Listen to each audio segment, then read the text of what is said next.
interés para nuestra especialidad, a cargo del doctor Hugo Huitano.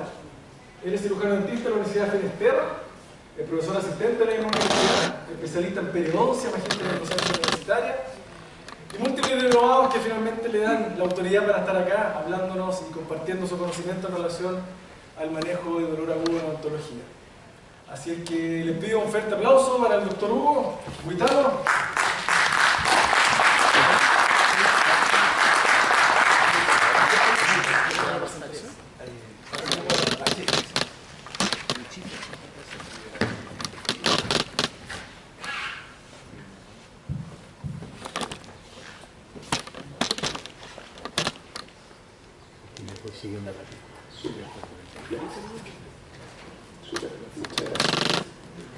El láser, ¿no?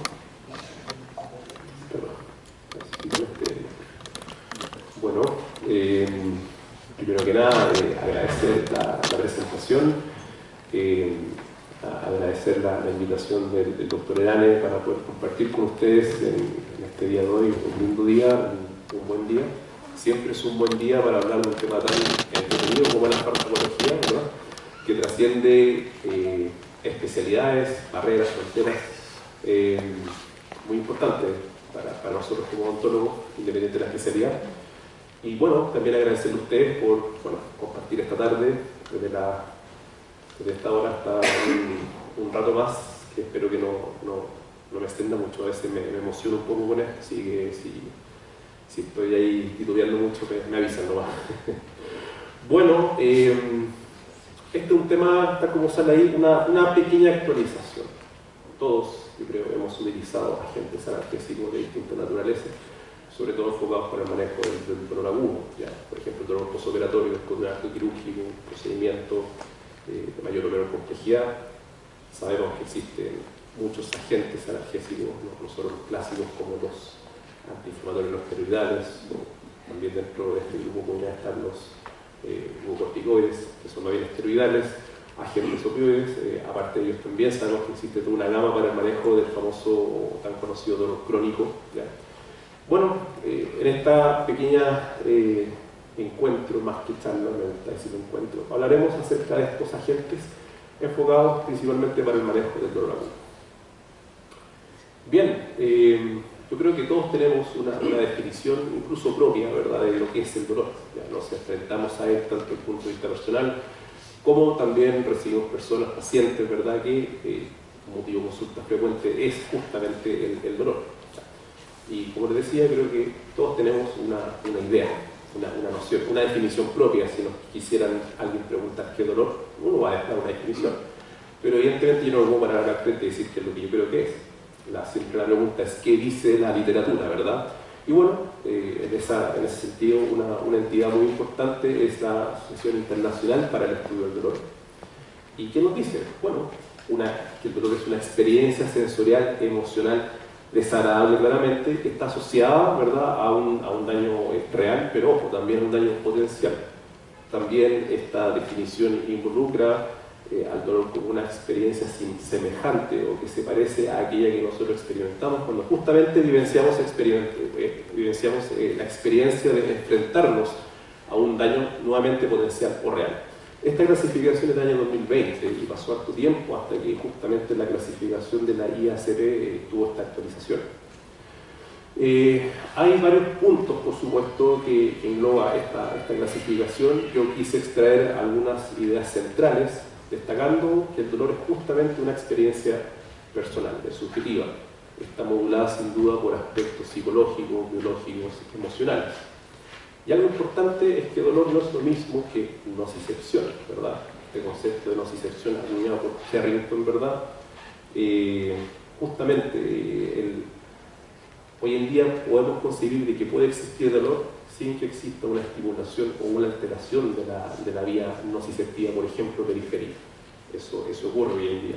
De hecho, probablemente esto lo han escuchado, pero dentro de la clasificación del dolor orofacial se habla hoy en día de un dolor definido como nociplástico, en donde un componente importante es la sensibilización central, pero no existe una estimulación o una alteración periférica. Por ejemplo, neuronas aferentes primarias que ofrecen sus nociceptores a distintos mediadores estímulos, etcétera, que al final son responsables del estímulo álgico. Eso es muy interesante. Y bueno, otros aspectos también, no deseo leerlos todos, pero sí destacar este punto, la variación del dolor. Respetar, creer si alguien acude con nosotros experimentando este dolor, no importa de que aparentemente no haya un estímulo o el estímulo no pareciera ser de intensidad congruente con ese dolor que el paciente está experimentando, hay que creerlo. ¿Ya? Y nosotros tenemos distintas estrategias, herramientas para, de cierta forma, ponerle una nota al dolor, y estoy seguro que todos hemos escuchado la famosa escala visual análoga. Bueno, es interesante siempre recordar, ¿verdad?, estos aspectos más básicos que sustentan finalmente nuestras futuras decisiones clínicas. Hay varias formas de clasificar el dolor, ¿ya?, desde el punto de vista fisiopatológico, de acuerdo al origen, de acuerdo a su duración, ¿ya?, a su intensidad, a su causa, a su patrón también, si queremos, ¿ya? Y justamente acá se muestra una clasificación en base a la duración, ¿verdad?, donde hacemos la distinción, y esto es bien clásico de la literatura, un dolor agudo, ¿ya?, que está causado por una lesión externa o órganos internos, que guarda una relación, una proporcionalidad con el estímulo que lo está desencadenando, ¿ya? Tiene una función de aviso, de alerta, de protección, ¿verdad? Se localiza fácilmente y muchas veces se resuelve la causa, y esto involucra el alivio de que se pase este dolor, ¿verdad? Entonces, desde el punto de vista temporal, no necesariamente es algo que se va a extender mucho tiempo. A diferencia del dolor crónico, que destaco este punto, que pierde o ya no tiene esta función protectora, se dice en la literatura, más bien mal adaptativo, y tal como sale acá, dura más de lo esperado. Habitualmente se dice 3 meses o más, con otras características en cuanto a tiempo, los días, etc. Y se pierde totalmente esta congruencia, esta proporcionalidad entre el estímulo que lo está causando y la intensidad. Y sin duda es un desafío terapéutico. Muchas veces su abordaje requiere un enfoque multidisciplinario, utilizando agentes, como les decía al comienzo, que si bien no son analgésicos como tal, pueden ser utilizados con este fin. Y ahí tenemos una gran variedad de agentes como antidepresivos, muchas veces anticonvulsivantes, hay toda una gama de esos agentes. Yo en esta presentación me referiré sobre todo al dolor agudo, ¿verdad?, en donde nosotros sabemos que este dolor agudo, por las características que ya hemos señalado, ¿verdad?, existe, por ejemplo, un daño a nivel periférico, entiéndase ese daño, un proceso patológico subyacente, o nosotros cuando realizamos procedimientos, ¿verdad?, una extracción, la instalación de un implante, alterar la continuidad normal, la integridad normal de los tejidos, ¿verdad?, a realizar una incisión, eso para el organismo es daño. ¿Y qué significa eso? Un daño mecánico, pero también producción de mediadores de distinta naturaleza. Y imagino cuando digo mediadores, a la mente se viene de inmediato, por ejemplo, los famosos autacoides, que son de una gran diversidad, peptídicos, amínicos, por ahí está la brancimina, la histamina, están los famosos eicosanoides, que son autacoides, yo le digo grasosos, porque provienen de un ácido graso de 20 átomos de carbono con 4 dobles enlaces. Y seguramente para usted muy conocido el famoso ácido eicosatetraenoico, o también llamado ácido araquidónico, que está en nuestras membranas. Esa es la base de donde vienen muchos mediadores que van a ser responsables de estimular diversas vías nociceptivas a través de la estimulación de nociceptores que se encuentran en estas terminales de neuronas aferentes primarias, ¿verdad? Comprender esto es la base, es la esencia cuando nosotros indiquemos estos medicamentos. Todo eso hay que, de alguna forma u otra, manejarlo o tener una noción, porque, como bien se describe en la literatura, el uso de un fármaco en la odontología involucra manejar, por supuesto, sus características farmacológicas de ese agente, la farmacodinámica, es decir, lo que el fármaco le hace al cuerpo, y también la farmacocinética, lo que el cuerpo le hace al fármaco. Estaríamos hasta mañana si hablamos de cada AINES, todas esas cosas, así que yo intenté resumir, ¿ya? Pero bueno, y no solo hablaremos de AINES, hablaremos de otros agentes que también se pueden ocupar incluso en el dolor agudo, ¿ya? Entonces, daño a nivel periférico, tissue damage, que nos puede llevar, ojo, a un concepto súper importante que es la sensibilización periférica. Y también interesante, este es un artículo del 2025 que habla acerca de la clasificación y el manejo del dolor orofacial. también se incluye, o podría estar parte del dolor agudo, incluso cuando existe un daño al tejido nervioso. ¿Ya? Bueno, ahí tenemos dos exponentes tan clásicos que todos, yo creo que todos hemos ocupado de una forma u otra. ¿Ya? Entonces, podríamos decir que tenemos analgésicos convencionales, ¿ya? Que, como lo que hablaba, bloquean impulsos nociceptivos, por ejemplo a nivel periférico.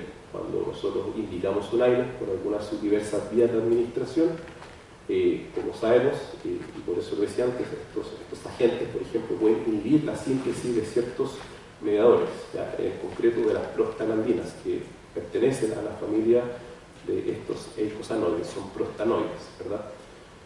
Y eso, por ejemplo, el hecho de que no haya prostaglandinas va a disminuir, ¿verdad?, que mediadores algogénicos puedan actuar de mejor forma en estas terminales aferentes primarias, ya sean pertenecientes a neuronas A delta o tipo C. Esto a nivel periférico, pero claro, si yo suprimo a nivel periférico, va a haber menos input nociceptivo hacia, por ejemplo, el asta dorsal de la médula, o por ejemplo, a nivel del bulbo raquídeo, si hablamos del sistema trigeminal. Entonces, es correcto esta aseveración. Vamos a disminuir esta generación de input nociceptivo que se origina de la periferia y que va hacia la zona central, ¿verdad?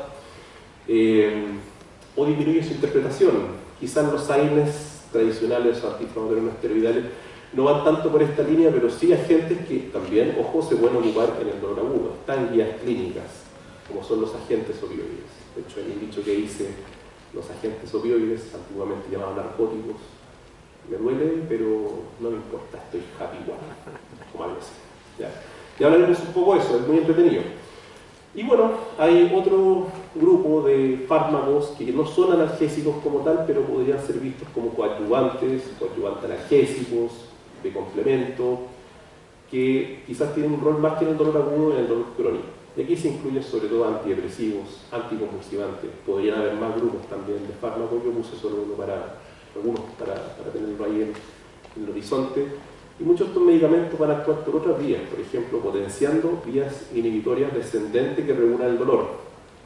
Entonces, o sea, obviamente usted lo vio en algún momento, ya sea en pregrado o posgrado, pero nuestro organismo regula cuánto input doloroso llega hacia el sistema nervioso central, cuánto entra, por así decirlo. Y ahí hay vías descendentes que regulan eso, que son súper interesantes. Ya vamos a hablar.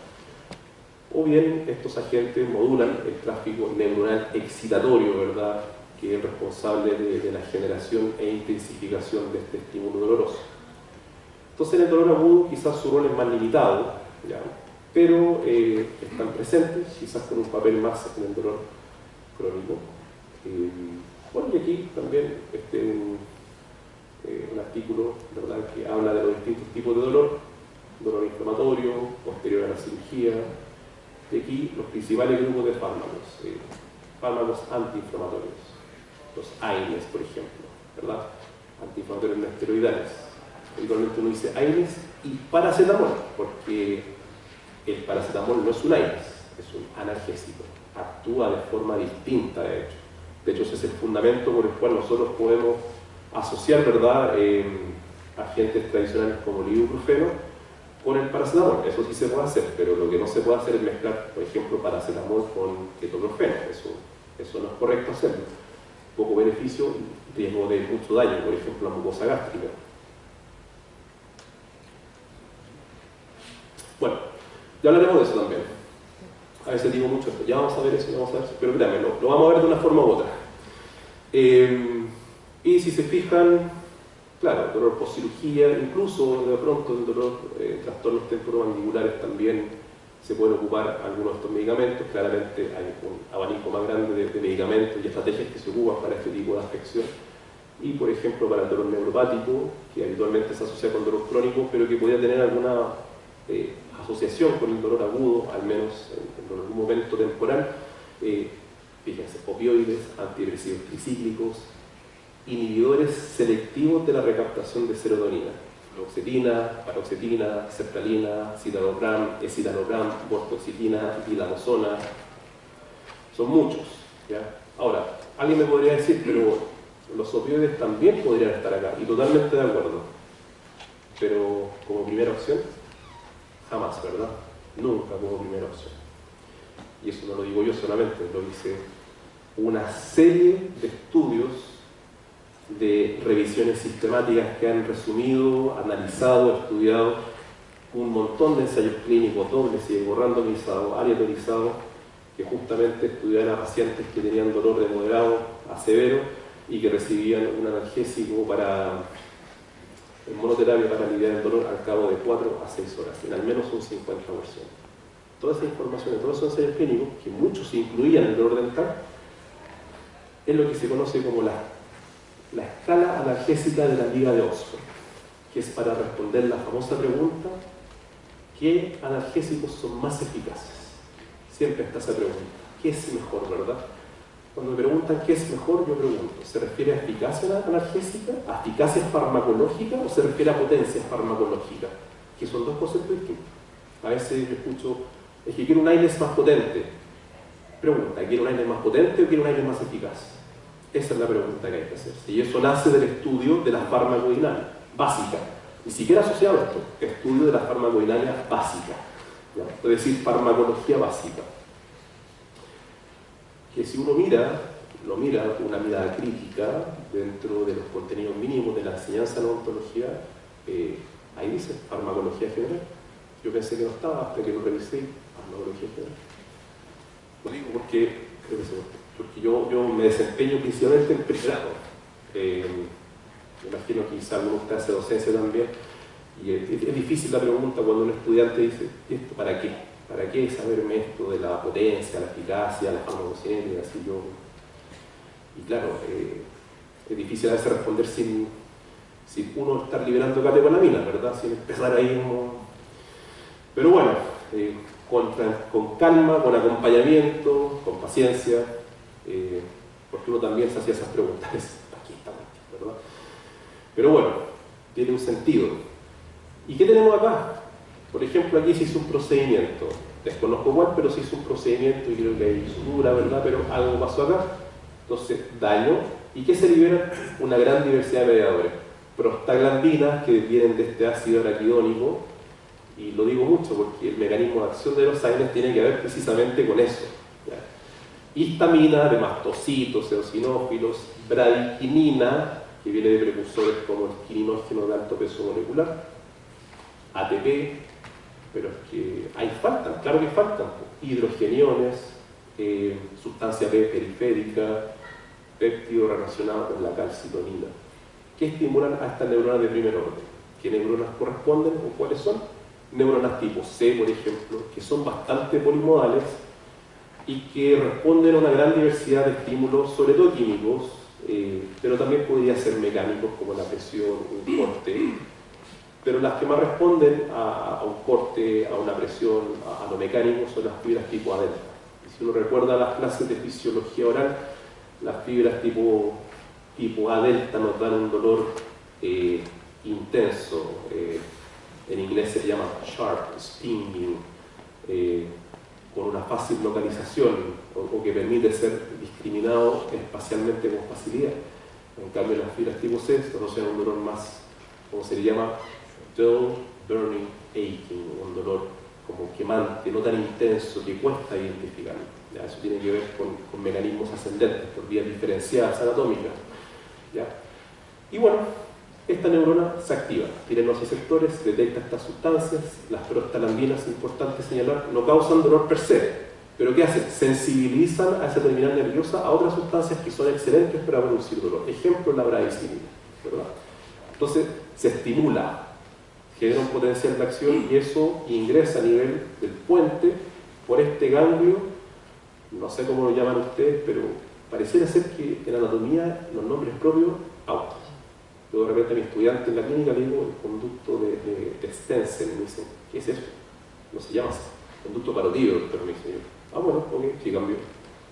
Entonces, yo no sabía por ganglio de gases, pero ahora el ganglio trigeminal, ¿ya? Bueno, el ganglio trigémino. E ingresa, ahí está el soma de la neurona aferente primaria, y baja ipsilateralmente por el puente y llega hasta los segmentos superiores del bulbo raquídeo, a ganglios específicos, no voy a entrar en detalle, pero ganglios específicos, y aquí se trata con una neurona de segundo orden, como ustedes pueden ver. Ya, muy interesante esto. Esta zona, aquí en el sistema trigeminal a nivel del bulbo, remeda mucho, asemeja mucho a lo que pasa en el asta dorsal de la médula, en el resto del organismo, o sea, más hacia abajo, por así decirlo. Ya, pero la mecánica es muy similar. Entonces aquí tenemos una ampliación. ¿Qué está pasando aquí? Esta primera neurona que entró, que está aquí, que recordemos que se estimuló por estos mediadores, se estimula, hay potencial de acción, entra calcio, importante para la exocitosis de qué? De neurotransmisores como la sustancia P, el péptido similar a la calcitonina, el famoso glutamato, y eso va a actuar. Todos esos mediadores actúan en esta segunda neurona, en receptores, por ejemplo, receptores para sustancia P, receptores para el glutamato, los famosos receptores NMDA, N-metildeaspartato, hay otros por supuesto, y se activa, se despolariza y cruza a nivel contralateral y asciende y llega hasta el tálamo, donde se envían proyecciones a la corteza, a estructuras límbicas, y ahí se procesa la información, se habla, hay dolor, dónde está y qué emociones evoca este dolor, ¿ya? Toda la parte motivacional, afectiva, o más bien dicho, emocional afectiva. Bueno, esto es importante comprenderlo para comprender cómo actúan los analgésicos, ¿ya? Ahora, como les decía, existen vías descendentes, ¿verdad? Vías descendentes aquí, esta tercera neurona, que es esta, que intenta regular esto. Si se dan cuenta, esta neurona que desciende, por ejemplo, aquí desde el mesencéfalo, esta estructura que está acá es una sustancia gris, que está justo ahí en el acueducto, ¿verdad? La famosa sustancia gris periacueductal, que recibe input de estructuras superiores, del tálamo, de la corteza, de la amígdala, etc. Cuando se detecta el dolor, se activa, ¿verdad? Le envían información, se activa, y esto envía vías descendentes, ¿verdad? Que van a estimular, no está en la foto, pero estimula a distintos núcleos, ¿ya? Por ejemplo, núcleos serotoninérgicos, núcleos noradrenérgicos. ¿Y qué hacen esos núcleos? Envían neuronas para abajo, hasta acá. ¿Y esas neuronas qué van a liberar? Norepinefrina, serotonina. ¿Qué hacen ellas? Inhiben a esta primera neurona para que no libere estos mediadores, y para inhibir, ¿verdad? Bueno, principalmente esta primera neurona, pero si se dan cuenta, va a estimular a una, podríamos decir, cuarta neurona, una interneurona, que es una interneurona encefalinérgica. ¿Y qué va a liberar? Una diversidad de lo que llamamos péptidos opioides endógenos, como las metencefalinas, levoencefalinas, dinorfinas, endomorfinas, dinorfinas. ¿Y qué hacen estas encefalinas? También inhiben a esta primera neurona, pero además pueden inhibir a esta segunda neurona. Entonces, este es nuestro sistema descendente que inhibe al dolor, ¿verdad? Vías serotoninérgicas, noradrenérgicas que inhiben a esta primera neurona, o que bien estos mediadores estimulan a interneuronas encefalinérgicas a liberar nuestros propios opioides, péptidos opioides endógenos, que inhiben a la primera y segunda neurona. Uno podría decir, pero ¿y tanto detalle para qué? Bueno, si vamos a administrar agentes opioides, tenemos que entender que eso se va a ver potenciado por esos agentes opioides. Es necesario saber el mecanismo de acción. Esto tomado del excelentísimo texto Juan Andeo de farmacología. Aquí se explica lo mismo, pero bueno, aquí una fibra tipo C, ya, como decíamos, envía un dolor más difícil de localizar, no tan intenso, pero un dolor como quemante, burning, un dolor como medio apagado, por así decirlo. Esto entra, ¿verdad? Por ejemplo, la asta dorsal, se estimula la segunda neurona, asciende a centros superiores y viene la interpretación del dolor. Ahora, es bien interesante porque esta misma neurona, ¿verdad? Al ser estimulada, ella misma puede liberar sustancia P y otros elementos que van a contribuir a lo que se llama una inflamación neurógena. Se ha visto en diversos estudios que esa inflamación neurógena, la estimulación de elementos pertenecientes a esa respuesta inflamatoria, ¿verdad? que a su vez puede contribuir a que se produzcan otros mediadores, puede ser responsable de un concepto súper importante que es la sensibilización periférica, ¿verdad? Que en el fondo es un aumento de la respuesta al ser estimulada de forma repetitiva esta fibra timosa. Y esa sensibilización periférica puede llevar a que se envíe con más frecuencia información, y a nivel central, ¿qué puede llevar eso? Una sensibilización central. ¿Y con qué se suele asociar eso? Con alodinia, con hiperalgesia. Eso es muy característico del dolor crónico. En la sensibilización periférica también hay otros mecanismos implicados, por ejemplo, la disminución del umbral de disparo de ciertos receptores, la activación de ciertos receptores, y además se van reclutando fibras vecinas que estaban durmiendo, silentes se le llama, que se despiertan. Entonces eso amplifica, ¿verdad?, este dolor. Bueno, ¿dónde actúan estos agentes analgésicos? Ya dijimos, AINES, antiinflamatorios no esteroidales, pueden inhibir la síntesis de diversos mediadores. Quizá el más esencial son las prostaglandinas, que van a reducir la sensibilización de estas fibras a sustancias que sí producen dolor, como puede ser la bradicilina, la calcitonina, o sea, el péptido relacionado con la calcitonina, perdón, la histamina, etc. Y esto sería más bien periférico, ¿verdad?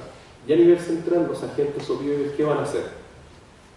Lo mismo que esas encefalinas, lo mismo que esos péptidos opioides endógenos. Inhibir, por ejemplo, la liberación de la primera neurona de sustancia B, de glutamato, para que no se active la segunda neurona. Entonces actúa a nivel presináptico, pero también pueden actuar a nivel postsináptico, inhibiendo esta segunda neurona. Y además, ya lo dijo Ingram y Bailey en el año 2020, y muchos otros autores anteriormente, los opioides pueden potenciar, pueden estimular a estas vías descendentes inhibitorias del dolor. Entonces actúan a nivel central. Siempre se ha dicho eso. Opioides centrales, AINES periféricos. Pero la verdad no están así. Hay evidencia que podría haber receptores opioides en la periferia. Entonces podrían tener un rol también periférico. E incluso los AINES también podrían tener un rol a nivel central. También se ha estudiado eso. Ok. Esa fue como la introducción. Hablemos más bien de analgésicos. Entonces, tenemos una clasificación súper sencilla. Esto es tomado de un excelente artículo, lamentablemente las referencias quedan como a mitad de camino. Pero no importa. Daniel Becker, ¿verdad? Un artículo que justamente es una revisión del dolor agudo en la odontología. Entonces, se clasifican los analgésicos como agentes no opioides. ¿Ya? Hay más formas de clasificarlo, esta es una de muchas. Y los agentes opioides. Y ahí empiezan a aparecer nombres tan conocidos como codeína, como tramadol. Hoy en día está de moda también un poco el tapentadol, que está surgiendo aquí. Y otros que quizá acá en Chile no están conocidos, pero sí en Estados Unidos son como bien conocidos, como el famoso el oxycontin, la oxicodona, que es un derivado semisintético de la codeína. También podría estar ahí la hidrocodona, la hidromorfona, la oximorfona, el fentanilo, que quizás nosotros no lo vamos a ocupar tanto rutinariamente, la pentazocina, la nalbufina, hay muchos ¿ya? Agentes opioides. Y los no opioides, que quizás son más frecuentes su uso, ¿ya? Como los AINES, antiinflamatorios no esteroidales, y el paracetamol, que en Estados Unidos también se le llama acetoaminofen. La US Pharmacopeia, el nombre non-proprietary, el nombre genérico, el nombre de denominación común internacional, o DCI, en Estados Unidos le llaman acetoaminófeno. ¿Ya? Acá en Chile le llamamos paracetamol. Y en el mundo en general también, en Europa, paracetamol. O si usted prefiere el nombre más complejo, N-acetilparaminofenol, el nombre químico. Mejor paracetamol. ¿Ya? Bueno, ya hay muchos antiinflamatorios no esteroidales, el ibuprofeno es como el clásico, el prototipo. ¿Ya? También ya lo hablamos. ¿Qué mediadores participan en el dolor? Sobre todo el dolor dental. ¿Ya? Destaco dos, las prostaglandinas, que vienen del ácido araquidónico. Por si acaso el ácido araquidónico está en nuestras membranas plasmáticas. ¿Ya? Y hay una enzima muy especial que se encarga de sacarlo. ¿Y qué agentes podemos utilizar para evitar su síntesis y evitar que sensibilicen las fibras nerviosas? AINES, antiinflamatorios no esteroidales. ¿Ya? ¿Son los únicos agentes que inhiben la síntesis de prostaglandina? Of course not, por supuesto que no. Los glucocorticoides también tienen esa capacidad, ¿verdad? Como la prednisona, la prednisolona, la metilprednisolona y tantos más. Y aquí tenemos también la sustancia P, glutamato, una diversidad de neurotransmisores que liberan esta neurona aferente primaria y que también se expresan en la periferia, quien podemos utilizar para evitar su liberación. Pueden ser los agentes opioides, que vendrían a emular lo que hacen las propias encefalinas endógenas, ¿verdad? Las encefalinas endógenas actúan como más bien neuromoduladores más que neurotransmisores, porque ya sea que estimulan o inhiben la liberación de neurotransmisores como tal, en este caso lo inhiben, la neurona aferente primaria. Hay por supuesto más dianas farmacológicas, pero de lo que hemos dicho, sí la evidencia nos respalda que en términos generales nuestra primera opción, si nos enfrentamos al dolor agudo, ¿verdad?, en la odontología, dolor postoperatorio, por ejemplo, van a ser los antiinflamatorios no esteroidales. Podría ser también el paracetamol. Hay esquemas que uno parte con AINES, si no va funcionando, voy maximizando la dosis, ajustando la posología, si el dolor es medio persistente, cambiar a uno de vida media prolongada, y si no resulta, quizás colocar paracetamol. Hay gente que dice, no, yo parto al tiro con paracetamol, también está bien. Creo que todos nos hemos hecho la pregunta, ¿cuál es el algoritmo ley para dar analgésicos? Bueno, spoiler alert, no hay uno, no hay algo que esté escrito en piedra que siempre se hace así, porque los pacientes cambian, algunos tienen riesgo cardiovascular, otros gastrointestinal, otros no tienen riesgo, algunos son alérgicos. A mí un paciente me dijo una vez que había que sacarle una sutura de un alargamiento coronario, quiero que me dé un analgésico porque todavía me molesta un poquito. Ya, perfecto, le dije, ¿cuál le habían dado? ¿Toma ibuprofeno? No, yo no tomo ninguna AINES. Yo, ok. ¿Y qué puede tomar? Solamente puedo tomar tramadol con paracetamol. ¿En serio? Ok. Sí, mi médico lo dice. Bueno, está bien, no queremos, ok. Entonces le dije al estudiante que estaba conmigo, bueno, haga una prescripción por tramadol y paracetamol. El estudiante dice, profe, una pregunta. Sí, ¿qué es lo que es tramadol? Houston, we have a problem. ¿Ya? Pero está bien, no son tan frecuentemente usados. Y uno, lo que no ocupa, sea honesto, lo olvida. Esa es la verdad. ¿Ya? Yo olvidé casi todo el poco alemán que sé, Einspichen solamente, pero hace mucho tiempo. Bueno, y la evidencia lo dice, los AINES son superiores a los opioides en la dosis convencional, ¿ya? Y si no funcionó el ajuste de la posología del AINES, colocar paracetamol, quizás recién ahí aparecen en algunas guías, que sí existen guías que nos permiten orientarnos, el uso de agentes opioides. Pero en Estados Unidos mucha oxicodona, hidrogona, de hecho yo les voy a mostrar guías del año 2024 de la American Dental Association, que habla acerca de cómo uno puede seguir un algoritmo para manejar el dolor. Y ellos hablan de oxicodona y de hidrogona, pero acá en Chile, siendo súper honesto, no sé si está eso. Yo nunca he preguntado en la farmacia, pero ¿hay en Chile oxicodona realmente? No lo sé. ¿Ya? Pero sí codeína con paracetamol, tramadol con paracetamol. Entonces ahí uno después va a hacer el trabajo de cómo puedo homologar esa dosis que ellos dan de esa oxicodona a lo que ocupamos acá en Chile, quizás con más frecuencia. Eso sí es válido. Afortunadamente hay tablas de conversión de analgésico opioide.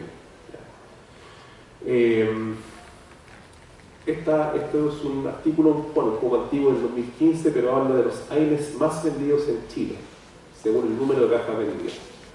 Y aquí está, el número 1, el ibuprofeno, ¿verdad? Obviamente hay más, el diclofenaco, el ketoprofeno. Recordad que el ketoprofeno con el ibuprofeno, junto con el naproxeno, junto con el flurbiprofeno, son fenilpropiónicos. Y uno diría, ¿cuál es la importancia de saberme la familia química? Podría haber una importancia clínica.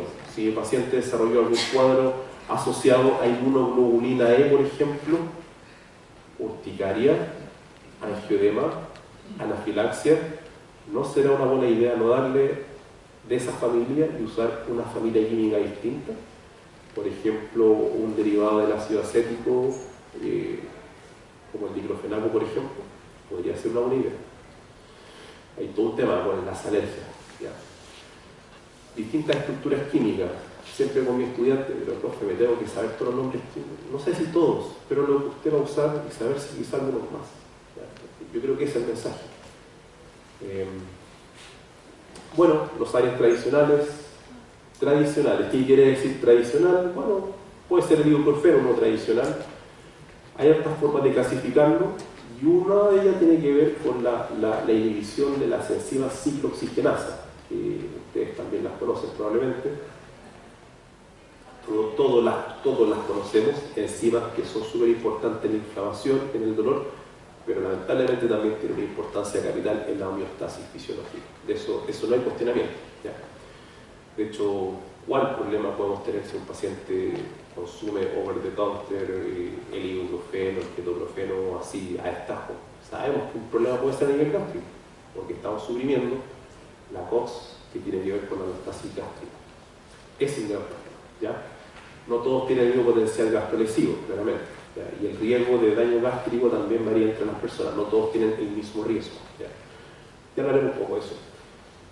Sin embargo, también hay AINES que son más selectivos por bloquear o antagonizar la enzima ciclooxigenasa 2, que es la que se encarga sobre todo de producir prostaglandinas asociadas a dolor, fiebre, inflamación, sobre todo dolor e inflamación.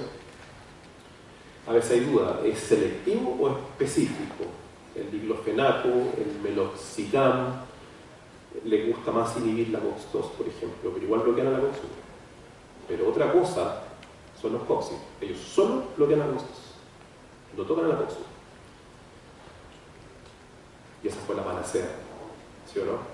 Bloqueamos a la enzima mala y dejamos la buena funcionando. Entonces nuestro estómago está feliz y se acaba la inflamación dental, de alguna articulación.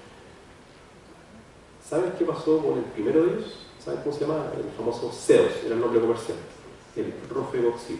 La gente estaba sin dolor, hasta yo tomé una Rofegoxib y fue increíble. Y claro, la gente que tomó ese medicamento, súper bien, pero se empezaron a morir. ¿Qué pasó? Claro, eventos tromboembólicos, porque la COX-2, la tan mala COX-2, produce prostanoides asociados a la homeostasis cardiovascular, como la prostaciclina endotelial. Eso uno lo sabe siempre. Si hay riesgo cardiovascular, un COX-2, quizás tengo que tener mucho reparo, mucho cuidado, ¿ya? Entonces, hay muchos AINES en el mercado, no sé si el objetivo es saberse todo y cada uno de ellos, ¿no? Hay muchas formas o vías de administración, muchos están disponibles over the counter, sin receta, y eso puede generar a veces problemas con la gente que toma o compra sin un control de estos medicamentos, ¿ya? Y desde el punto de vista clínico, sabemos que no vale a corregir la causa subyacente, por ejemplo, de una patología, pero sí van a ayudar a aliviar síntomas como dolor, las fiebres, la inflamación, fracturas, esguince, dolor postoperatorio, odontogénico, etc. Aquí hemos llegado al leitmotiv de los años. Esta es la membrana plasmática, modelo clásico de Singer y Nicholson de mosaico fluido, ¿verdad? Proteínas integrales, oligosacáridos, diversos tipos de fosfolípidos, y dentro de esta membrana está esterificada en ella el ácido araquidónico, que es un ácido que tiene 20 átomos de carbono. También se llama ácido eicosatetraenoico. Entonces usted tiene un estímulo físico, químico, daño, ¿verdad? De distinta naturaleza, inmunológico, inflamatorio, físico, y una enzima se activa. Esa enzima es la fosfolipasa 2 que saca el ácido araquidónico y después ese ácido araquidónico es tomado por alguna de estas ciclooxigenasas, la 1 o la 2. ¿Qué produce la 1? Prostanoides asociados a funciones homeostáticas como protección gastrointestinal, funciones renales, y ahí uno al tiro, ¿verdad?, lo advierte, si la función renal es cuestionable, ¿es del todo seguro administrar estos medicamentos? Y ahí uno al tiro dice, bueno, esperemos, ¿verdad? También la COX-1, por ejemplo, plaquetaria, la COX-1 está en el endotelio, en el riñón, en el estómago, en las plaquetas, en muchos tejidos del cuerpo, ¿ya? Por ejemplo, las plaquetas tienen una COX-1 que produce sobre todo tromboxana 2, que es importante para la agregación plaquetaria, ¿ya? tromboxano también produce vasoconstricción. ¿Es malo el tromboxano? Para nada. De hecho, agradecemos su presencia cuando tenemos una herida, porque es parte de la hemostasia primaria. Pero a veces hay pacientes con riesgo cardiovascular y en la ficha clínica nos dicen, no, es que yo tomo, ¿verdad?, cardioaspirina, ¿sí o no? 100 miligramos, para evitar específicamente la producción de tromboxano y evitar la agregación plaquetaria y así reducir el riesgo de eventos tromboembólicos. Como dice el dicho, si es baño, es bueno, ¿verdad? Eso que antes pregunta. Y si está tomando aspirina, puede decir el nombre aspirina, está tomando aspirina de 100 miligramos, que no va a actuar como analgésico, pero sí para evitar la agregación plaquetaria, y yo le hice un pulido retinal, ¿ya? Y le di ibuprofeno postoperatorio. No es tan frecuente dar analgésico después de un pulido regular, pero bueno. Le da un analgésico, le da ibuprofeno. Uno podría decir, le di ibuprofeno, que se va a unir igual también a la COX-1, porque el ibuprofeno se une a la COX-1 y a la COX-2. Y esa aspirina que toma como antiagregante, ¿va a poder unirse a la COX-1 si está el ibuprofeno unido? La respuesta es no. ¿Ya? ¿Y qué va a hacer la aspirina ese rato? Va a ser metabolizada por el hígado. ¿Y qué va a pasar? Va a perder sus propiedades antiagregantes plaquetarias. Entonces, por dar ibuprofeno mezclado con aspirina, quizás le esté quitando las propiedades antiagregantes plaquetarias al paciente y debuta con un evento tromboembólico. Quizás lo mejor era decir al paciente, tómese la aspirina en la mañana, espere 2 horas o 1 o 2 horas y de ahí consuma el ibuprofeno.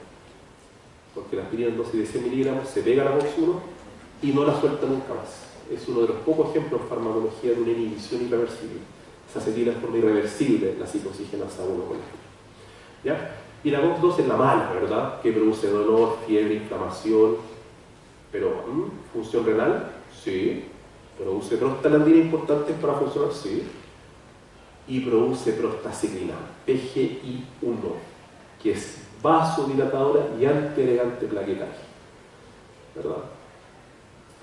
Y claro, la gente que tomaba inhibidores específicos de COX-2 no tenía esto, pero también se le iba esta inhibición de la agregación plaquetaria y podían desarrollar eventos tromboembólicos. Y es cosa de mirar la historia, el rofecoxib se fue del panorama, ya no está. ¿Qué coxib queda acá en Chile? El Celebra, Celecoxib, el Arcoxia, Etoricoxib de 60, 90, 120, y uno que siempre se me olvida, que era el profármaco creo que del Lumiracoxib o del Valdecoxib, el Parecoxib, el Provextra, que se da por vía parenteral. Pero el resto, adiós, ¿verdad? Y aún así se recomienda cuidado con la función cardiovascular disminuida. Bien, perdón, me adelanté, no, fue como un pantallazo ahí. Efectos farmacológicos, clásicamente se describen, estos clásicos de la farmacología, las 3 letras A. Efecto antiinflamatorio, antipirético y efecto analgésico. ¿Y todo por qué nace?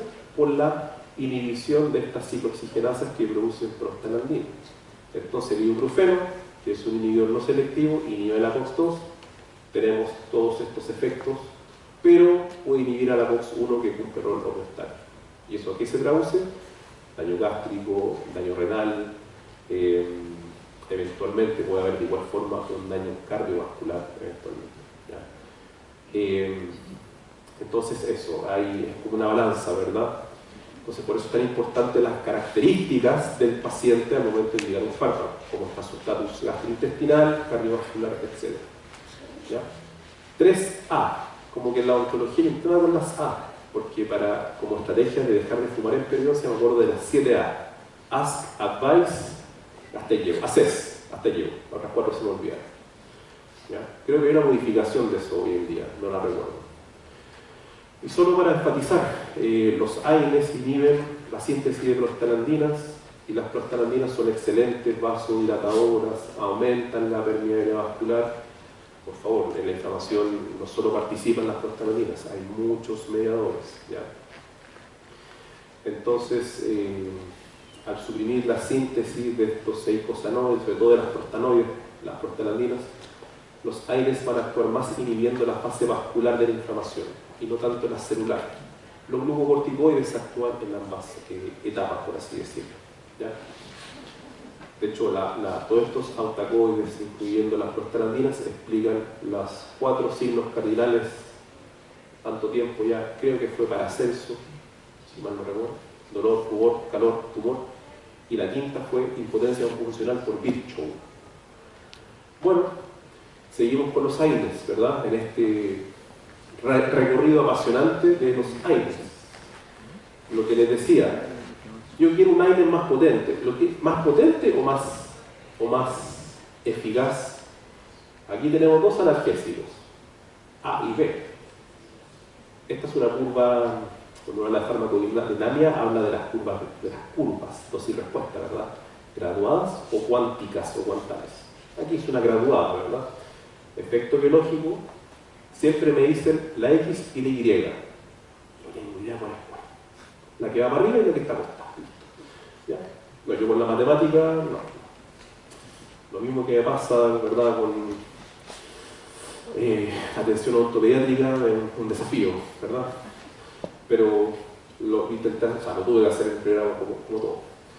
Ya, efecto biológico, 0, 50, 100. Fármaco A, fármaco B y por aquí un fármaco C. Entonces, si yo me doy cuenta el fármaco A y el fármaco B, ambos llegan a un 100% de efecto farmacológico, ¿sí o no? Entonces la pregunta es, ¿cuál es más eficaz? Los dos son igual de eficaces. Los dos llegan a una respuesta máxima. Y la eficacia farmacológica tiene que ver con la magnitud de la respuesta de efecto, ¿ya? En este caso, ambos con el 100%. Entonces yo podría preguntar, ¿pero cuál es mejor? A ver, en cuanto a efecto analgésico, ambos están bien. ¿Qué es lo que cambia? Que uno lo logra con menor dosis. Por ejemplo, 10 miligramos lo hace el B y este con 1 miligramo. Entonces, el A y el B son igual de eficaces, pero el A es más potente, porque requiere menos dosis. Entonces mejor. La pregunta ¿es mejor que sea más potente o es más importante que sea más eficaz? Y desde el punto de vista clínico es un poquito más lo último, ¿ya? Que el fármaco C es menos eficaz y menos potente que el fármaco A y B. ¿Por qué? Porque el fármaco C es un agonista parcial, el A y el B es un agonista total, ¿ya? Esos son otros conceptos que no entraré a discutir. ¿Qué tenemos ahí? Un derivado de la Papaver somniferum, la amapola, que ustedes saben que de su cápsula yo le hago una incisión y sale un látex, y ese látex es muy rico en alcaloides. ¿Cuáles? Morfina, codeína, noscapina, papaverina, tebaína. No todos son con fines analgésicos, algunos son antitusivos, por ejemplo, o antispasmódicos, pero la morfina, prototipo de analgésico opioide. Y aquí yo les pregunto, ¿qué pasa a medida que yo aumento la dosis? ¿Qué va pasando con su pain relief o alivio del dolor? Aumenta y parece como que si no tuviera tope, ¿verdad? ¿Qué les falta o qué no expresa la morfina? No tiene un techo analgésico. En cambio, hay AINES tradicionales, el paracetamol, por ejemplo, el ibuprofeno, 400 miligramos, tengo esta analgesia, pero ¿qué pasa si doy 600, 800? Pareciera ser que la analgesia no aumenta, y de hecho no lo hace. Ese es el techo analgésico clásico de los AINES. El tema es que los AINES, claro, tienen un techo analgésico, pero sus propiedades antiinflamatorias se suelen expresar a dosis un poquito más mayores, más superiores, ¿ya? Entonces el hecho de que yo dé una dosis mayor, que quizás no es más analgésica, quizás es más antiinflamatoria, y claramente un componente esencial y que muchas veces está presente en el dolor de origen ontogénico en la inflamación. Entonces al mitigar la inflamación se contribuye a la analgesia, ¿ya? Aquí está la aspirina y aquí está el paracetamol que tienen su techo analgésico a esta dosis, ¿ya? Muy interesante. Clasificación de AINES, ya hablamos. ¿Cuánto yo bloqueo a las toxas? Las por igual, una más que otra. Entonces podríamos decir que hay los selectivos, como el ibuprofeno, ¿verdad?, que no es selectivo, el naproxeno. En cambio, la aspirina, e incluso a dosis analgésica, bloquea ambas, quizás se da un poquito más a la COX-1, pero igual bloquea ambas. Pero en dosis de 100 miligramos solo bloquea la COX-1, ¿ya? La plaqueta. 81, 100 o 325 miligramos. Claramente ahí no ejerce efecto analgésico, ¿ya? El ibuprofeno, el naproxeno, no selectivo, no hay tanto riesgo cardiovascular, pero sí hay un riesgo gastrointestinal, sí, claro.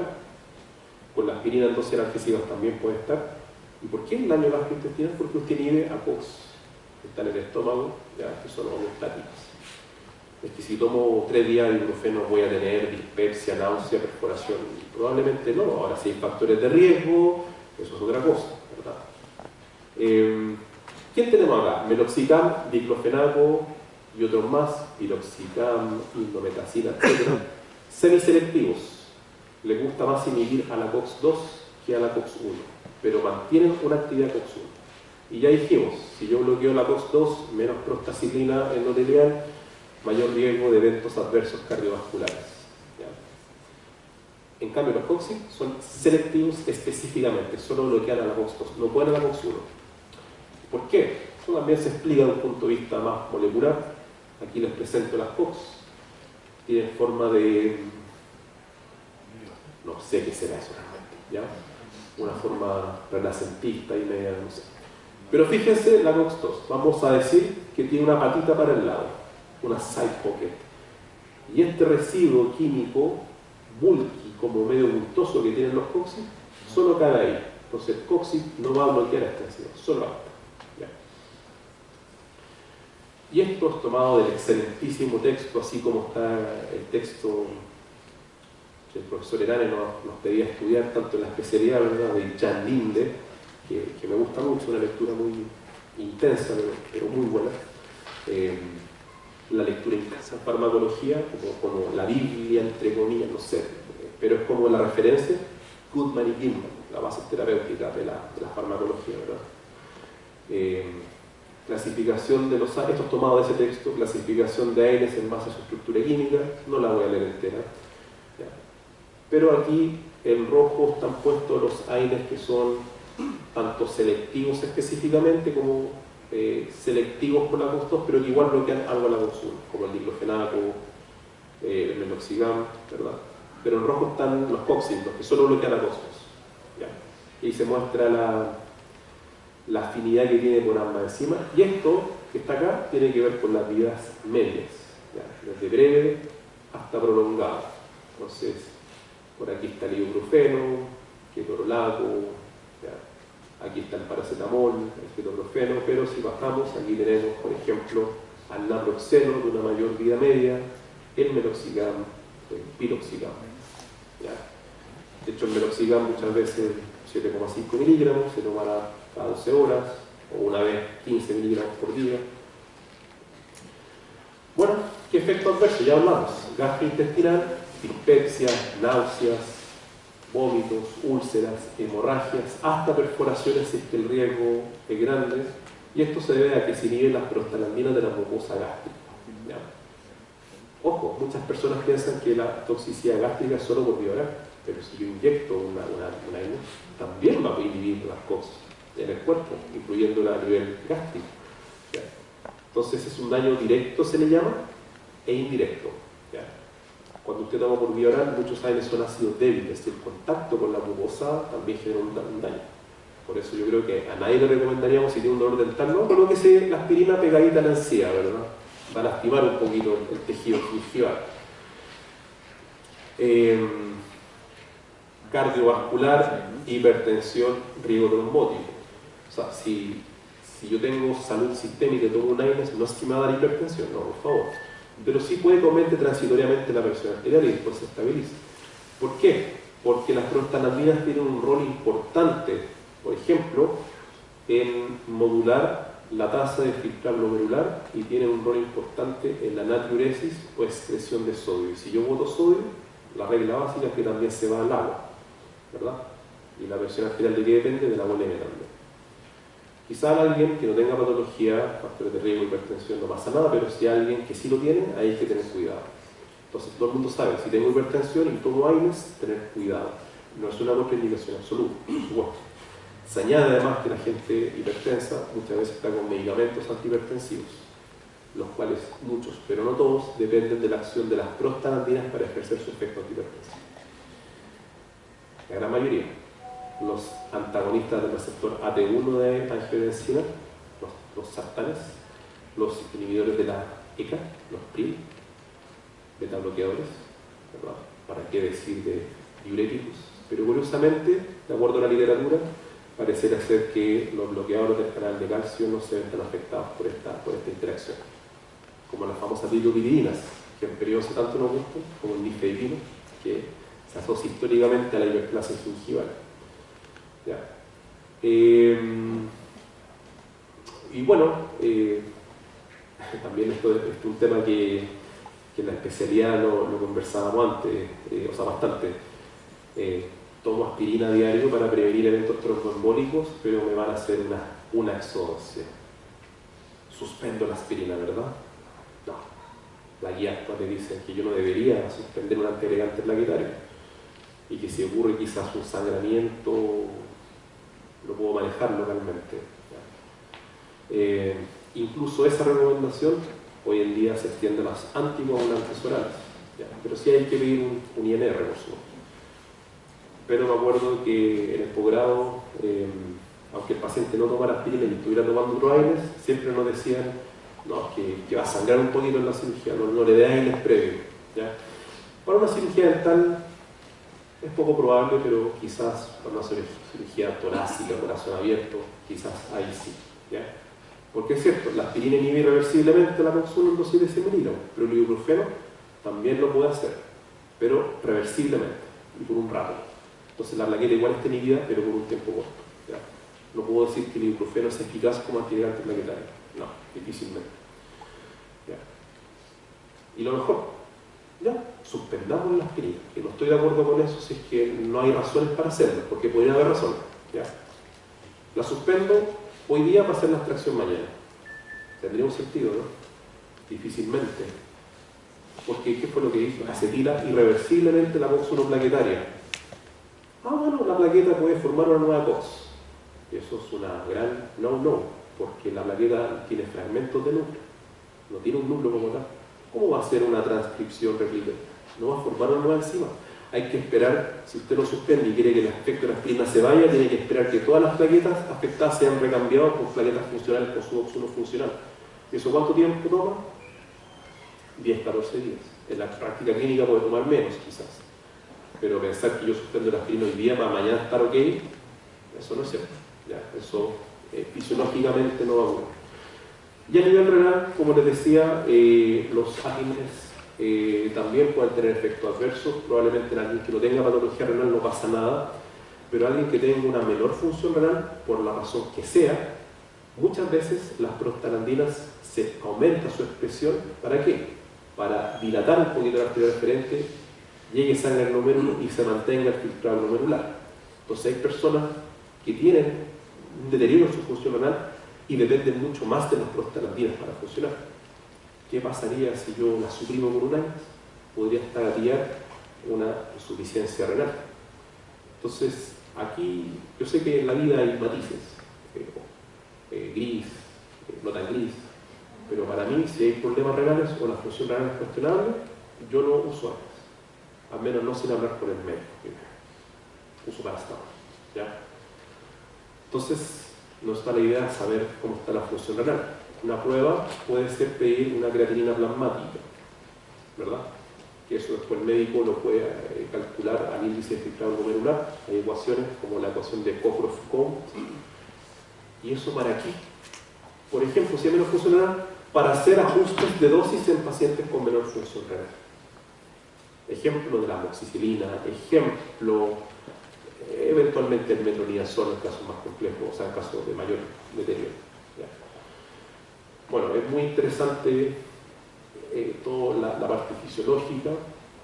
Es que yo tomo aspirina y como que me dan síntomas pseudoalérgicos, no, me da alergia, pero en realidad no es alergia, son síntomas pseudoalérgicos, sobre todo en gente atópica, porque los AINES, al inhibir las COX, todos estos ácidos araquidónicos, alguien los toma, por supuesto, no es que quede ahí el ácido araquidónico como nadie me va a pescar, perdonando la palabra.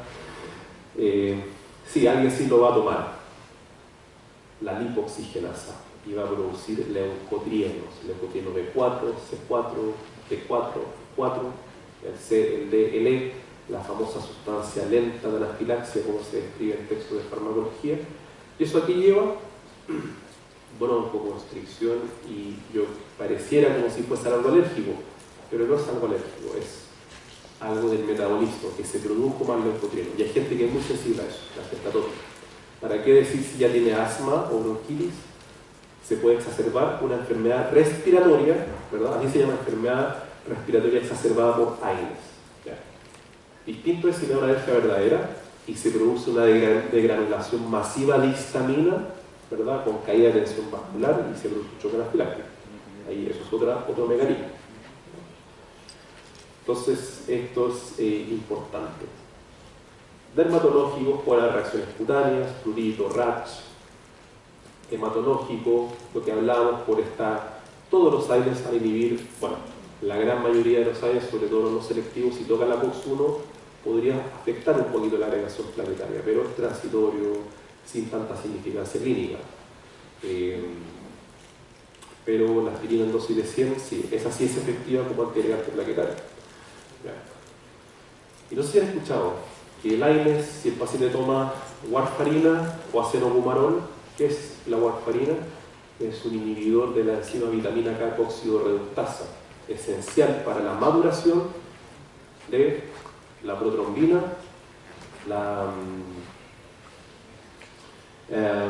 del factor 2, del factor 7, del factor 9, del factor 10, ¿verdad?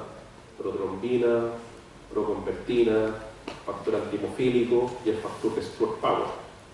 Es que los AINES aumentan la acción de la warfarina.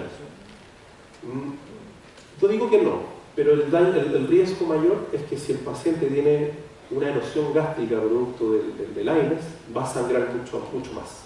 Y eso sí está en la literatura, ¿ya? Lo mismo si toma antiagregantes plaquetarios potentes. ¿A qué me refiero? Por ejemplo, antagonistas del receptor P número 2Y, la ADP de las plaquetas, como el clopidogrel, el prasugrel, el ticagrelor, el cangrelor. ¿Ya? Entonces la recomendación es ojalá no usar en esos pacientes estos AINES o consultar con el médico porque podría haber un riesgo de sangrado gástrico. ¿Ya? Con la aspirina dosis baja, a pesar de ello, o sea, cuando sean dosis bajas, como decíamos, solo va a actuar en la COX plaquetaria, no se espera que haya mucho daño a la mucosa gástrica, ¿verdad? Pero igual se tiene que tener precaución si damos AINES a pacientes que estén con aspirina y son pacientes adultos mayores, por ejemplo.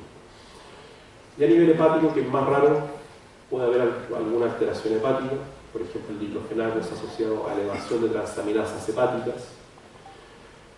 Y bueno, como corolario, las interacciones graves son poco frecuentes en la odontología porque los AINES se ocupan habitualmente por poco tiempo, en dosis baja, pero sí hay que tener consideraciones. Y algunas de ellas ya las dijimos. Por ejemplo, mezclar ibuprofeno con alcohol no es tan buena idea. No es tan buena idea mezclar paracetamol con alcohol, tampoco. O los antihipertensivos, o fármacos, por ejemplo, inmunosupresores como el metotrexato o como el litio, que no es un antidepresivo, es un estabilizador del estado del ánimo. Ya los AINES pueden afectar su expresión renal, hacer que aumenten sus concentraciones plasmáticas y eso producir toxicidad.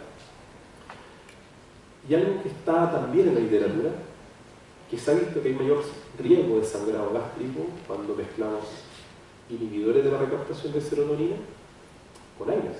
¿Por qué?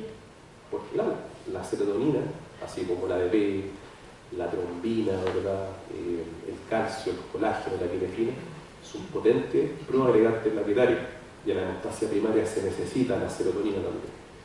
Entonces la fluoxetina nos ayuda, por ejemplo, a mejorar el estado de ánimo, inhibiendo la recaptación de serotonina, una teoría propuesta hace mucho tiempo por Childs-Kraut, ¿verdad? Como la teoría o la base de teoría monoaminérgica de los cuadros depresivos. Y perfecto. Pero el precio a pagar es que también se inhibe la recaptación de serotonina a nivel de las plaquetas, que también tienen recaptadores. Y eso podría suprimir un poquito la agregación plaquetaria, el AINES injuriar la mucosa gástrica y eso producir un sangrado más o menos profuso. Lo que le hago al comienzo, ¿qué pasa si yo tomo aspirina como antiagregante plaquetaria, pero al mismo tiempo consumo un AINES? Quizás luchan por unirse a la COX.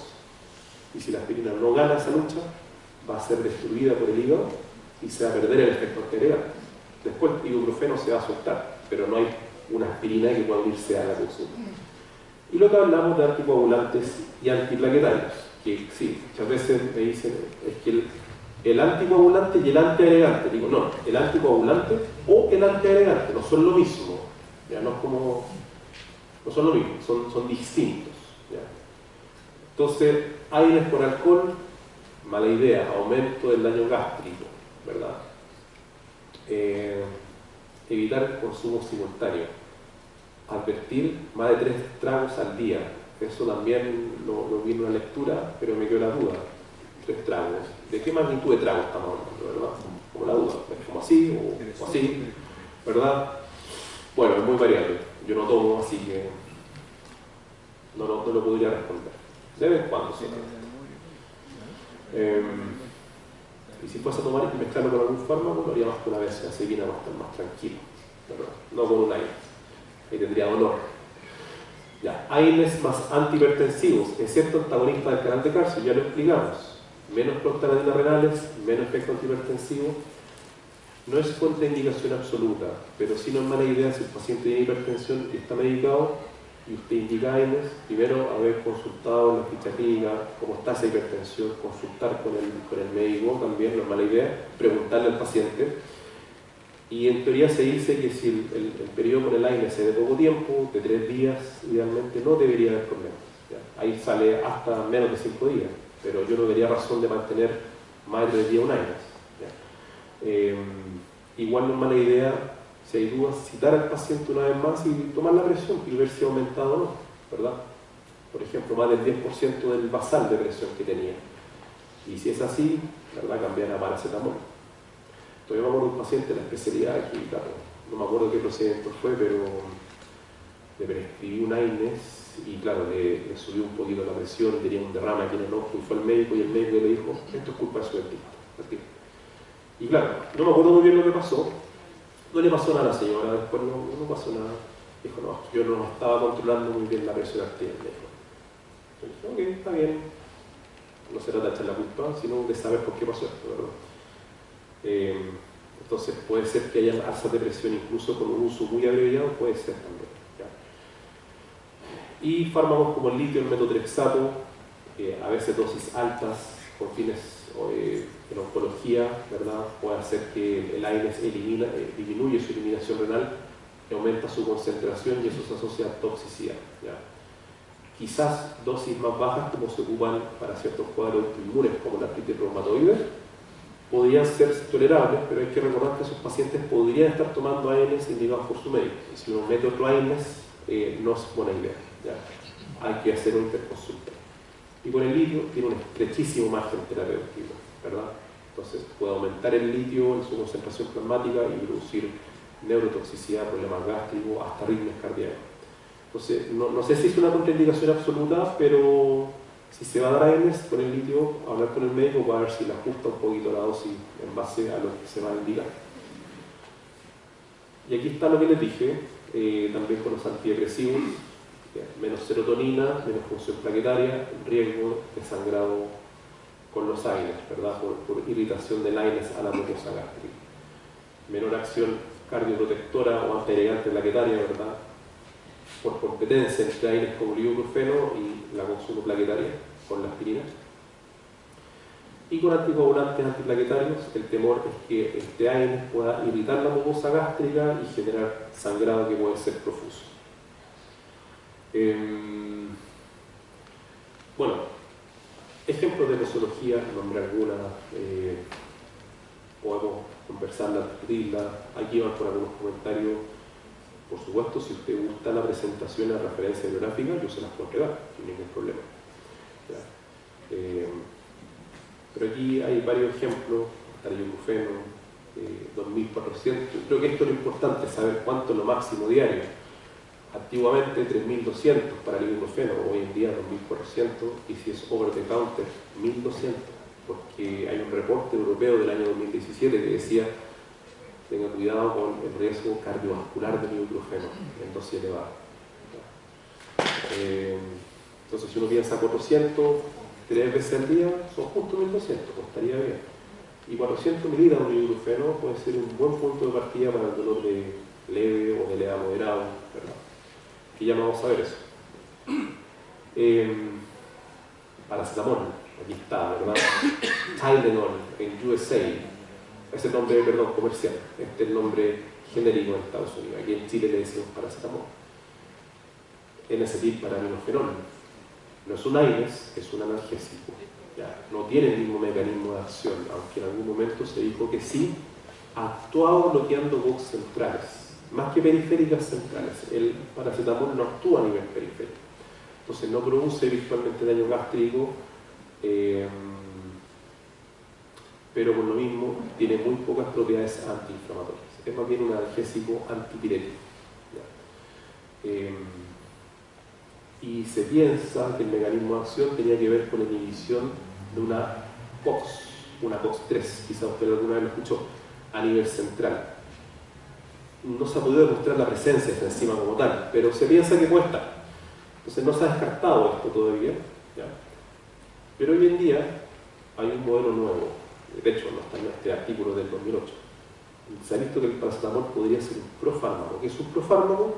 Un fármaco que yo tomo, por ejemplo, por vía oral, la codeína también es un profármaco, y mis enzimas hepáticas o intestinales lo transforman en un metabolito activo. Ejemplo, vanaciclovir, por ejemplo, enalapril con enalaprilato, paracetamol, que da origen a un metabolito activo. Entonces, este acetaminofén pasa por el hígado y se transforma en un primer metabolito, P-aminofenol, ¿verdad?, que llega a nivel central y después por una enzima hidrolasa se transforma en el famoso AM404.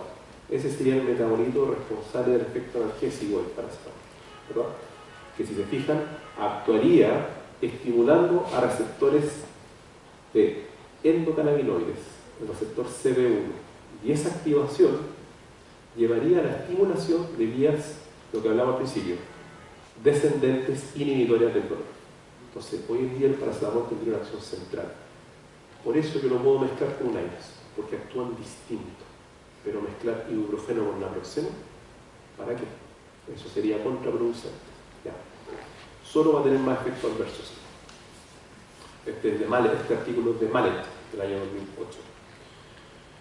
Y efecto adverso poco frecuente, reacciones cutáneas, daño hepático, y ese es como el punto de inflexión con el acetaminofén. Ahí tenemos brevemente el metabolismo. Si se dan cuenta, el paracetamol se metaboliza a nivel del hígado por un grupo de enzimas que se llama CYP450, citocromo P450, más específicamente por el CYP2E1.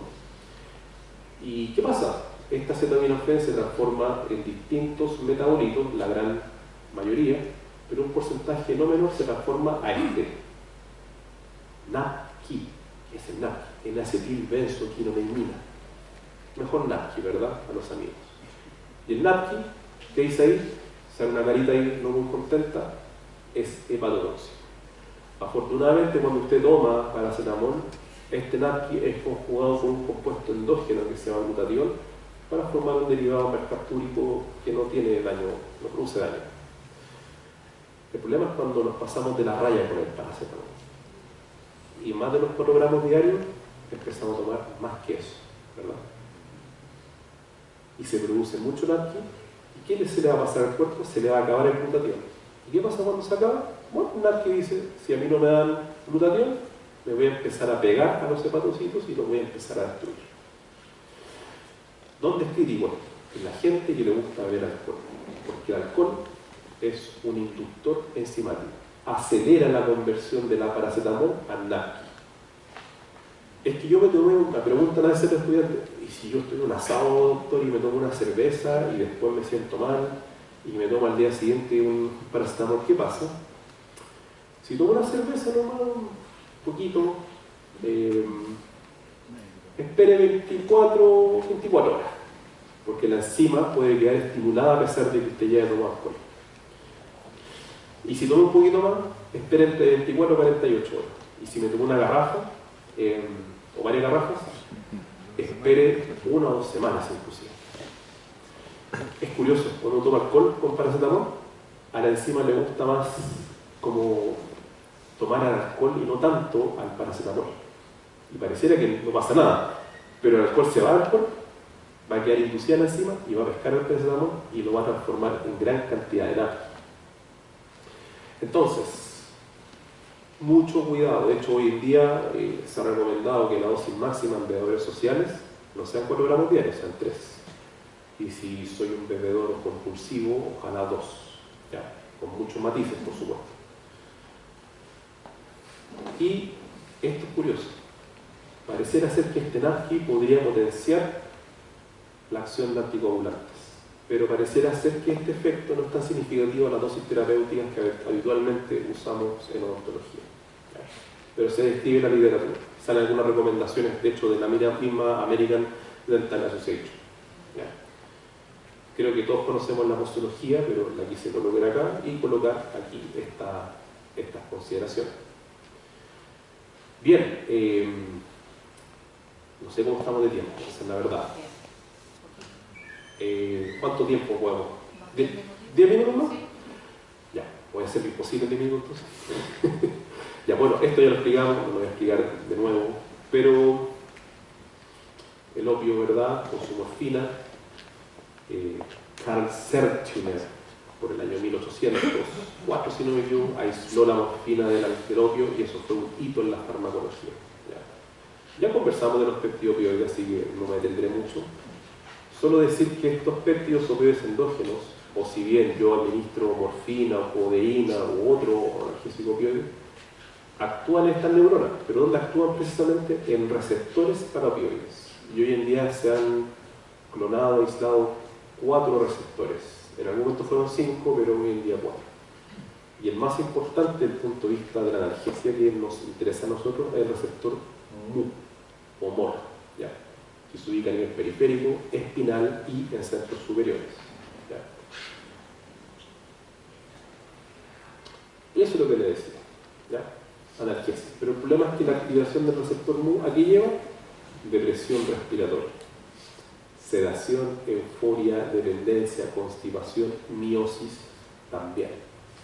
La morfina, por ejemplo, actúa mucho en este receptor MU, pero también actúa un poquito en el receptor kappa, que es otro receptor que hay, no los mostré todos, solamente estos dos, que también produce analgesia, también produce depresión respiratoria, pero menos, también menos sedación, pero en vez de euforia produce disforia y efectos psicotomiméticos, alucinaciones, por ejemplo.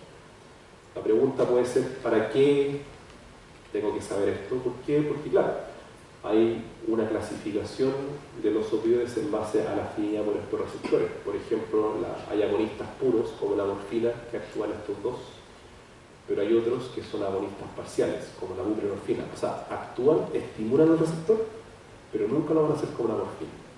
¿Y qué importancia clínica tiene eso? Hoy en día la buprenorfina, por ejemplo, se ha probado para la deshabituación del consumo de opioides ilícitos, por ejemplo, junto con la metadona. La buprenorfina es una agonista parcial MU y antagonista kappa. Hay otros que son agonistas kappa y antagonistas MU, como la danmufina, pentazocina, no tan quizás usados en odontología, y antagonistas como la naloxona y la naltrexona, porque hay gente que abusa de opioides, tiene sobredosis, y ¿de qué se muere uno por ello? Sobre todo de presión respiratoria. Entonces, rápidamente queda naloxona intravenosa o intranasal. ¿Ya? También podría ser naltrexona. ¿Ya? Cuando hablamos de un opioide, sustancia de origen endógeno o sintética, que va a producir efectos similares a la morfina, y que yo puedo antagonizar por la naloxona. Cuando hablamos de opiáceo, es porque está en la planta, es un alcaloide del opio. ¿Ya? Está en la cápsula de la dormidera. A veces se intercambian estos conceptos. Y pueden ser naturales, opiáceos, como la morfina, la codeína. Hay semisintéticos, aquí está la oxicodona, y aquí están sintéticos, tramador y codeína. Y este concepto ya no se usa, pero habitualmente se decían analgésicos narcóticos por su posibilidad de inducir sueño, somnolencia. Pero ya no están ocupados. ¿Ya? No voy a entrar en mucho detalle. Aquí hay para leer mucho, ¿ya?, por los efectos que produce. La analgesia, sin duda, es como el que buscamos, pero una gran diversidad de efectos adversos. En todas estas zonas hay receptores opioides. A nivel central, en el acueducto, la sustancia gris, en núcleos pulvares en las causas. ¿Y cómo actúan? Básicamente lo mismo que hacen las encefálicas. Se unen a un receptor opioide, el Mu por ejemplo, hay mecanismos intracelulares, menos entrada de calcio por ejemplo, más serie de potasio, no se pueden liberar neurotransmisores como sustancia B o glutamato. Quizás de esto es lo que uno puede como más tomar y recordar. Con los opioides se produce tolerancia, es decir, necesito dosis cada vez mayores para producir el mismo efecto. Se produce tolerancia a la analgesia, depresión respiratoria, a la emesis, a la sedación, a la euforia, pero no a la miosis ni a la constipación, lo cual es muy complejo para los pacientes que están tomando crónicamente. Y pueden producir dependencia, ¿ya? Que si se saca abruptamente el opioide, puede producir un síndrome de abstinencia, ¿verdad? Ahora, eso no es lo mismo que adicción. Muchas veces es que produce adicción. No, los opioides no tienen como una propiedad farmacodinámica producir adicción. Eso es una conducta psiquiátrica donde el paciente busca compulsivamente el medicamento sin una razón. A veces puede ser por placer. Pero no puedo no darle opioide a un paciente diciendo es que se va a volver adicto. Si no tiene una personalidad adictiva, no podemos garantizar eso. Por supuesto, hay que tener cuidado con pacientes que sí tengan este estilo de personalidad más adictiva, y eso requiere obviamente una evaluación psicológica importante, ¿verdad? O psiquiátrica. Solo diré un par de palabras para ver las posologías y terminar en 3 minutos con un par de esquemas de algoritmos analgésicos y concluimos. La codeína es un profármaco, tiene que convertirse a morfina para actuar, y eso lo hace a través del CYP2D6, un grupo de enzimas. La importancia de esto y lo que hay que recordar es que el CYP2D6 puede ser inhibido por fármacos.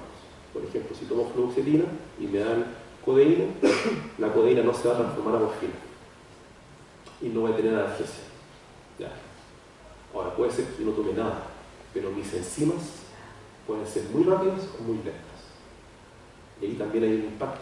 De hecho, se ha emitido una advertencia de madres lactantes que son metabolizadoras ultra rápidas de codeína y que puede hacer de que la codeína se transforme muy rápido a morfina y se produzca una exposición mortal, ¿verdad?, a ese recién nacido a la morfina. Entonces, eso, la FDA envió una notificación respecto a ello. ¿Ya? Es un analgésico no tan fuerte como la morfina en moderado, por lo que tanto se va a ocupar con paracetamol muchas veces. ¿Ya? 500 miligramos de paracetamol más 30 o 60 de codeína, el famoso Codipar, con su estrella roja, por supuesto. Aquí están las dosis máximas y bueno, podemos utilizarlo, pero como primera opción no. ¿Ya? Un tema solo para que quizás después lo puedan ver con más calma, que dice el Código Sanitario respecto a la indicación de codeína en dosis de 60 miligramos o más. Por ejemplo, qué tipo de receta exige eso, de acuerdo a la ley. Es bien interesante. Y este otro que es el tramadol, que también es un fármaco que tiene actividad analgésica per se.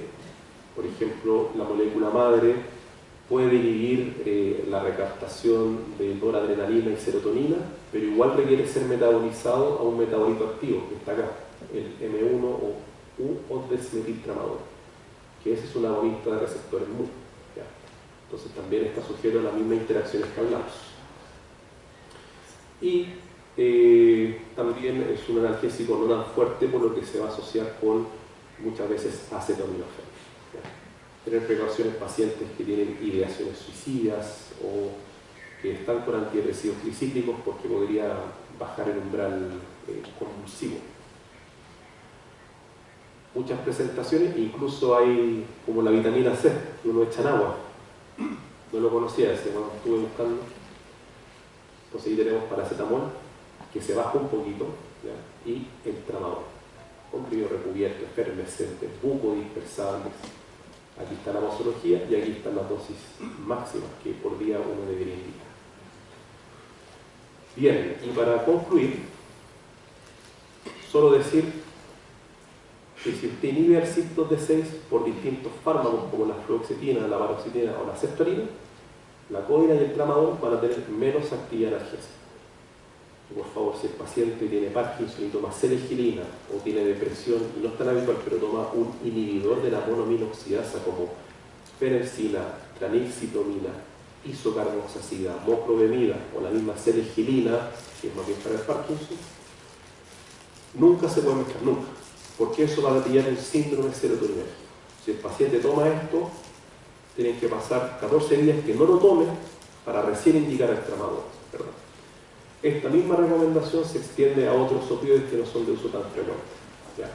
Todos son depresores, así que tener mucho cuidado con el alcohol, benzodiazepinas e incluso anestésicos locales. Hay reportes de muerte en pediatría por anestesia local y sedación con opioides. Y bueno, si yo doy morfina 10 miligramos por vía parenteral, ¿verdad?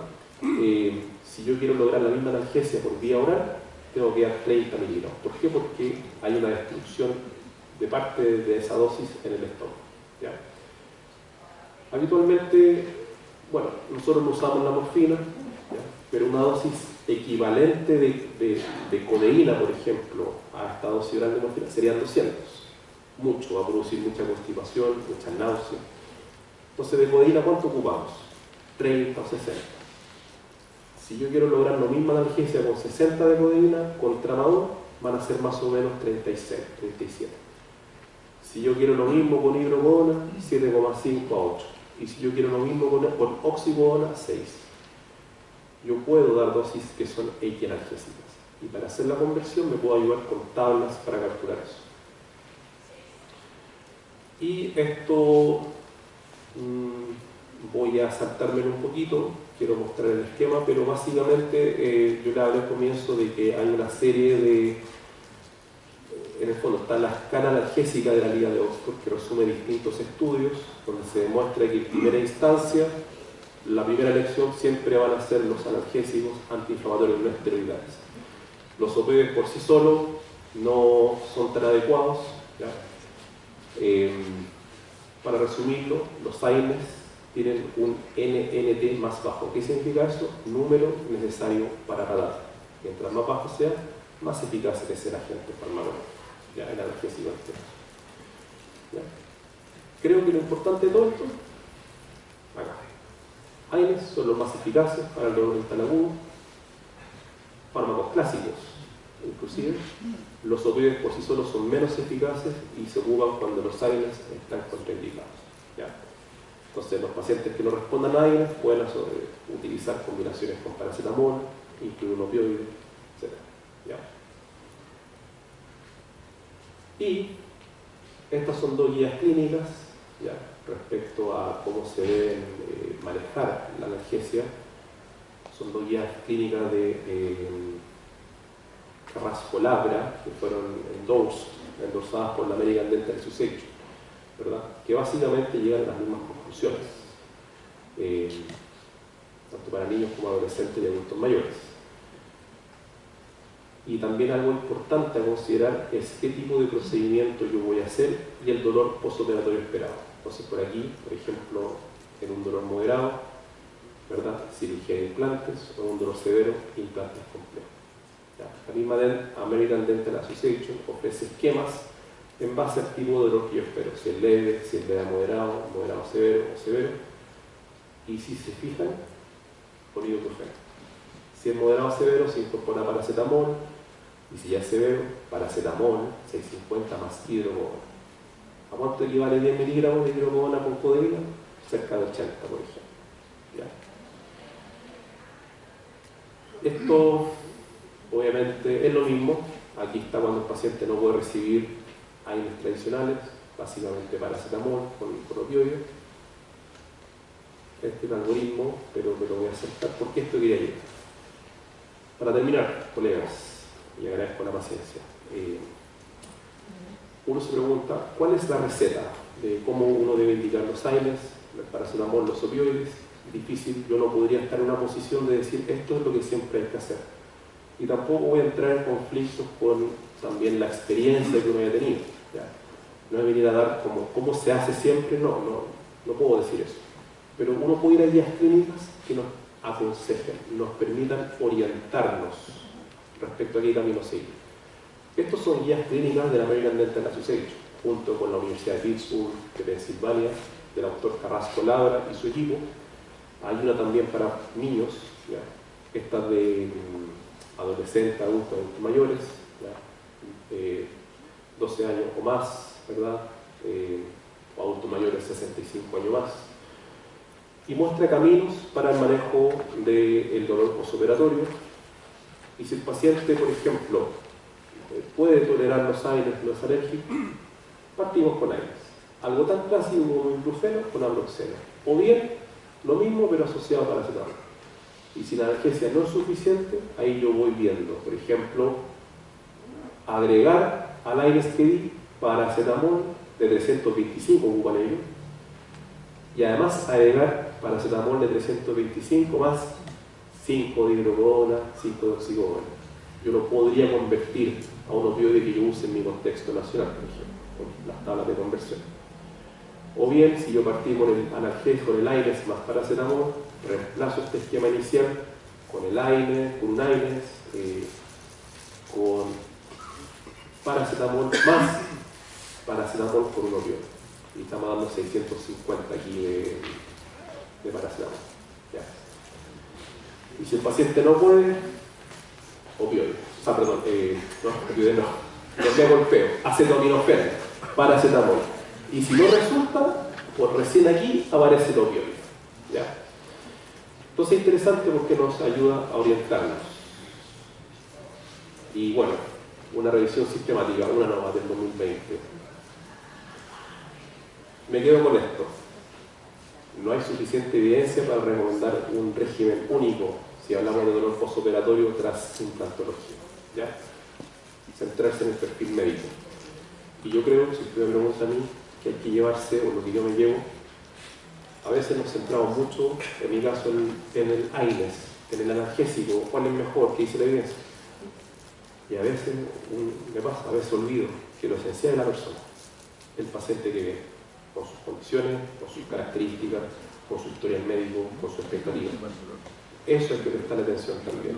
Y creo que es muy importante que nosotros como odontólogos, independiente de la especialidad que tengamos, siempre recordar el pilar biomédico y preguntar al médico tratante si hay dudas, quizás ir con más cuidado, y lo que se escape de nuestro conocimiento. Yo no me sé todos los fármacos, búscalo con calma. Agradezco mucho la gran paciencia que he tenido conmigo, esa es la verdad. Muy interesante. Bueno, muchas gracias.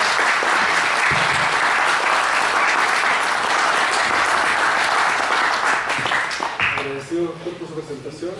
Muy agradecido por quedarse hablando de farmacología hasta 9:26, es un hito. Así que yo creo que el aplauso es para todos los que están acá.